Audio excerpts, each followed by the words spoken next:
Pour les enfants, c'est un jeu, mais c'est...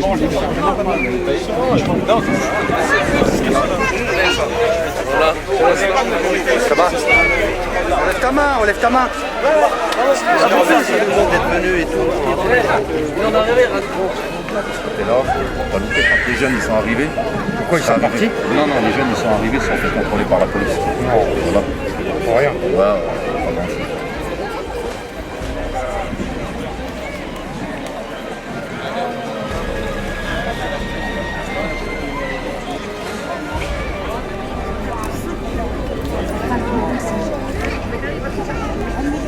Merci courage, merci d'être venu avec votre cœur. Nous vous remercions du fond du cœur d'être venu. Parce que c'est beau, c'est juste. Des Palestiniens, nous sommes tous des Palestiniens. Nous sommes tous des Palestiniens. Nous sommes tous des Palestiniens. Nous sommes tous des Palestiniens. Nous sommes tous des Palestiniens. Nous sommes tous des Palestiniens. Nous sommes tous des Palestiniens. Nous sommes tous des Palestiniens. Nous sommes tous des Palestiniens. Nous sommes tous des Palestiniens. Nous sommes tous des Palestiniens. Nous sommes tous des Palestiniens. Nous sommes tous des Palestiniens. Nous sommes tous des Palestiniens. Nous sommes tous des Palestiniens. De Blanc-Ménil à Gaza, résistance, résistance de Blanc-Ménil à Gaza, résistance, résistance de Blanc-Ménil à Gaza, résistance, résistance de Blanc-Ménil à Gaza, résistance, résistance de Blanc-Ménil à Gaza, résistance, résistance de Blanc-Ménil à Gaza, résistance, résistance. Mesdames et messieurs, s'il vous plaît, a été donné aux États-Unis en 2001 à l'occasion de sa rencontre avec Thomas Friedman, un journaliste américain juif spécialisé dans le Proche-Orient. Cher Thomas, je sais que vous et moi, nous aspirons à la paix au Moyen-Orient. Mais avant que vous continuiez à parler des conditions nécessaires d'un point de vue israélien, vous devez savoir ce qui est dans mon esprit. Par où commencer? Que direz-vous de 1964? Laissez-moi citer mes propres paroles lors de mon procès. Elles sont vraies aujourd'hui, autant qu'elles l'étaient. Alors, je cite, ouvrez les guillemets. J'ai combattu contre la domination blanche et j'ai combattu contre la domination noire. J'ai chéri l'idéal d'une société libre et démocratique dans laquelle tous vivraient ensemble, en harmonie et avec des chances égales. C'est un idéal pour lequel j'espère vivre, mais il le faut, c'est un idéal pour lequel je suis prêt à mourir. Aujourd'hui, le monde noir et blanc reconnaît que l'apartheid n'a pas d'avenir. En Afrique du Sud, il est terminé par notre propre action de masse pour bâtir la paix et la sécurité. Cette campagne et d'autres actions ne pouvaient qu'aboutir à l'établissement de la démocratie. C'est peut-être étrange pour vous d'observer la situation en Palestine, ou plus précisément la structure des relations politiques et culturelles entre les Palestiniens et les Israéliens, comme un système d'apartheid. C'est parce que vous pensez à tort que le problème de la Palestine a commencé en 1967. Cela a été démontré dans notre récent article, premier mémo de Bush, dans le New York Times du 27 mars 2001. Vous semblez surpris d'entendre qu'il y a encore des problèmes de 1948 à résoudre. L'élément le plus important est le droit au retour des réfugiés palestiniens. Le conflit israélo-palestinien n'est pas seulement une question d'occupation militaire et Israël n'est pas un pays qui a été créé normalement et s'est mis à occuper un autre pays en 1967. Les Palestiniens ne luttent pas pour un État, mais pour la liberté. La libération et l'égalité exactement comme nous avons lutté comme la liberté en Afrique du Sud. Au cours des dernières années, et surtout pendant le règne du Parti travailliste, Israël a montré qu'il n'était pas encore prêt à ce qu'il avait occupé en 1967, que les colonies restent. Jérusalem est souveraine, était exclusivement israélienne et les Palestiniens n'ont pas d'État indépendant, mais sont sous domination économique israélienne avec un contrôle israélien des frontières de la terre, de l'air, de l'eau et de la mer. Israël ne pense pas à un État, mais à une séparation. La valeur de la séparation se mesure en termes de capacité d'Israël à garder l'État juif et à ne pas avoir une minorité palestinienne qui pourrait avoir la possibilité de devenir majoritaire à un certain moment dans l'avenir. Si cela se produit, cela forcerait Israël à devenir soit un État démocratique ou binational laïque.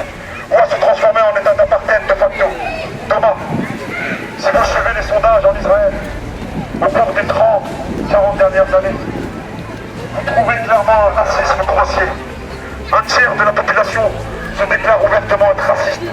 Ce racisme est la nature de je hais les Arabes et je souhaite la mort des Arabes. Si vous étiez également le système judiciaire pour Israël, vous verrez qu'il y a discrimination contre les Palestiniens. Si vous considérez les territoires occupés en 1967, vous trouverez qu'il y a deux systèmes judiciaires opérationnels qui représentent deux approches différentes de la vie humaine. Une pour la vie des Palestiniens, l'autre pour celle de la vie juive. En outre, il y a des approches différentes pour la propriété de la terre. La propriété palestinienne n'est pas reconnue comme propriété privée, car elle peut être confisquée. Dans l'occupation israélienne de la Cisjordanie et de Gaza, il y a un facteur supplémentaire. Les soi-disant zones autonomes palestiniennes sont des vrais Bantoustans. Je savais parfaitement que l'oppresseur doit être libéré tout comme l'opprimé. Un homme qui prive un autre homme de sa liberté est prisonnier de sa haine. Il est enfermé derrière les barreaux de ses préjugés et l'étroitesse de son esprit. Quand j'ai réfléchi, quand j'ai franchi les portes de la prison, telle était ma mission, libérer à la fois l'opprimé et l'oppresseur. L'État palestinien ne peut être le produit de l'État juif. Juste regardez la pureté juive d'Israël. La discrimination raciale et la vie quotidienne de la plupart des Palestiniens. Depuis qu'Israël est un État juif, les juifs israéliens sont capables d'accumuler les droits spéciaux que les non-juifs ne peuvent pas avoir. Les Arabes palestiniens n'ont aucune place dans un État juif. L'apartheid est un crime contre l'humanité. Israël a privé des millions de leur liberté et de leur propriété. Il a perpétué un système de discrimination raciale et d'inégalité. Il a systématiquement incarcéré et torturé des milliers de Palestiniens en violation des règles du droit international. Il a, en particulier, mené une guerre contre une population civile, en particulier les enfants. Les réponses apportées par l'Afrique du Sud à des violations des droits de l'homme émanant des politiques d'élimination et des politiques d'apartheid respectivement mettent en lumière ce que la société israélienne doit nécessairement passer avant qu'on puisse parler d'une juste et durable au Moyen-Orient. Thomas, je n'abandonne pas la diplomatie au Moyen-Orient. Si vous voulez la paix et la démocratie, je vous soutiendrai. Si vous voulez l'apartheid formel, nous ne vous soutiendrons pas. Si vous voulez soutenir la discrimination raciale et le nettoyage ethnique, nous nous opposerons à vous. Quand vous saurez ce que vous voudrez, appelez-moi Nelson Mandela.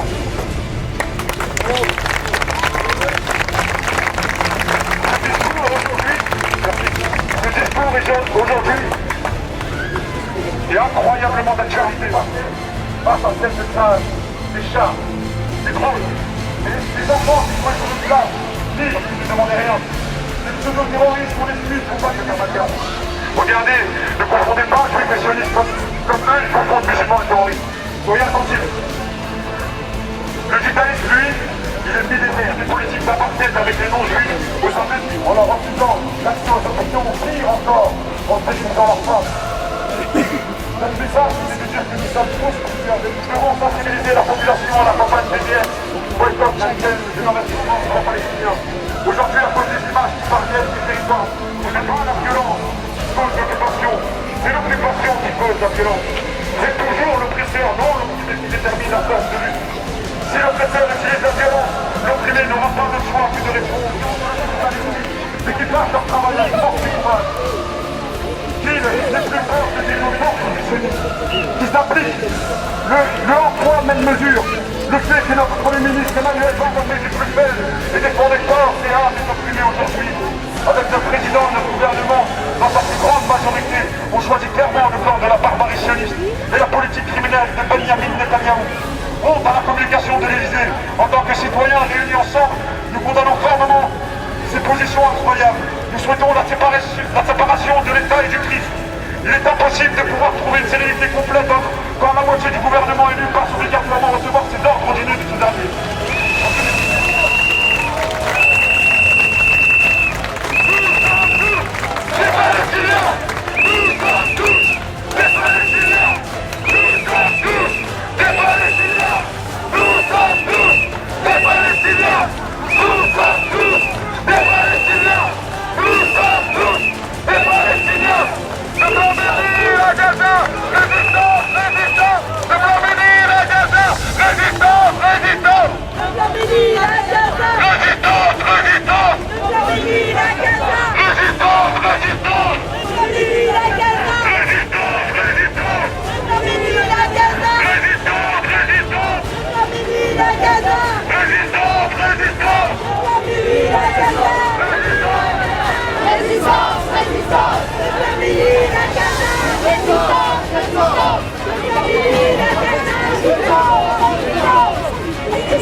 La population musulmane travaille beaucoup avec des juifs, dans des pharmacies, dans des commerces, ça se passe très très très bien.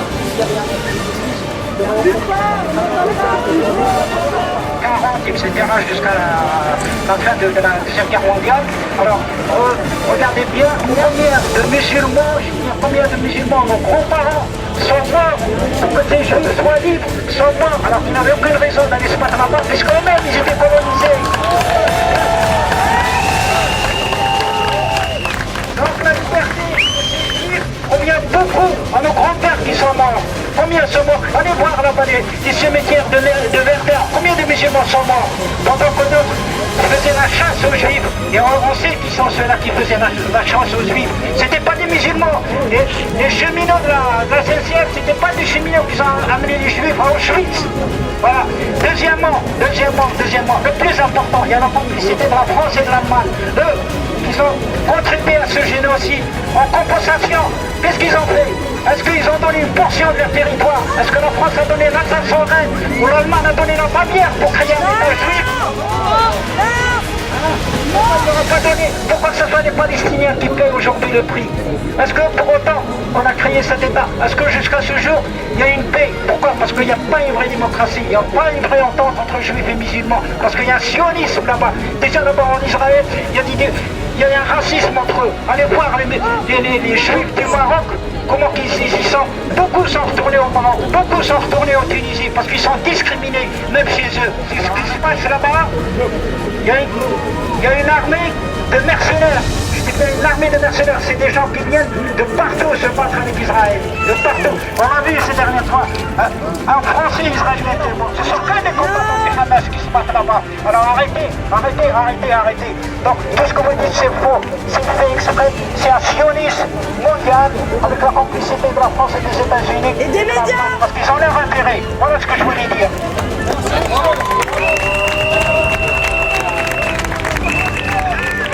Palestine vaincra! Palestine vivra! Palestine vaincra! Palestine vivra! Palestine vaincra!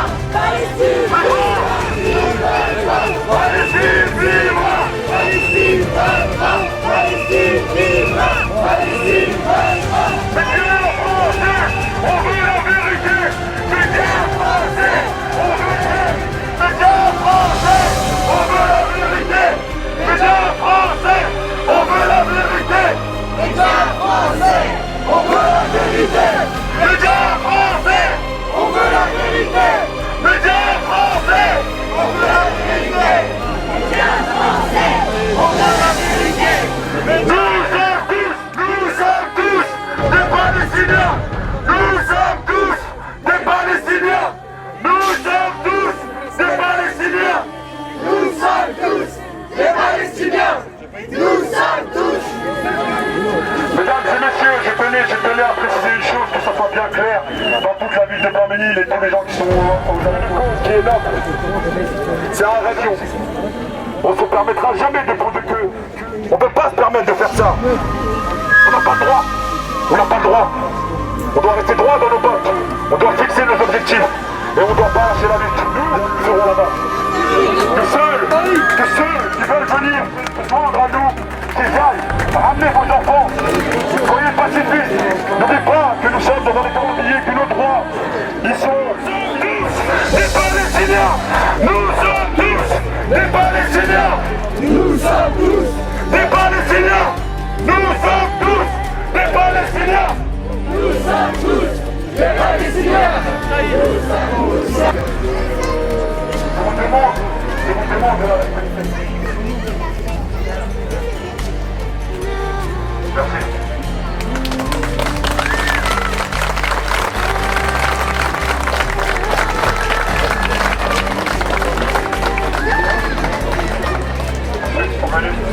Ceux qui sont venus, de tenir la presse palestinienne, je vous remercie du fond du cœur. Merci d'être venus. Et on va vous tenir au courant s'il y a un prochain rassemblement de tir. Tant que le Palestinien continuera aujourd'hui, ici même, à dire non. À dire non dirigeants nous interdisent de manifester, donc ils nous privent de nos droits les plus fondamentaux. On va dire non, non à la barbarie sioniste, non au silence complice des médias. Nous sommes là et nous disons non. Si dans un futur proche, les Palestiniens vont devoir être grands, que les plans béninois se sont levés, que les plans béninois ont dit non, que nous sommes ici avec eux, unis, dans le respect et pour la paix. Je vous remercie, mesdames et messieurs, d'être venus. Je vous remercie beaucoup. Merci beaucoup.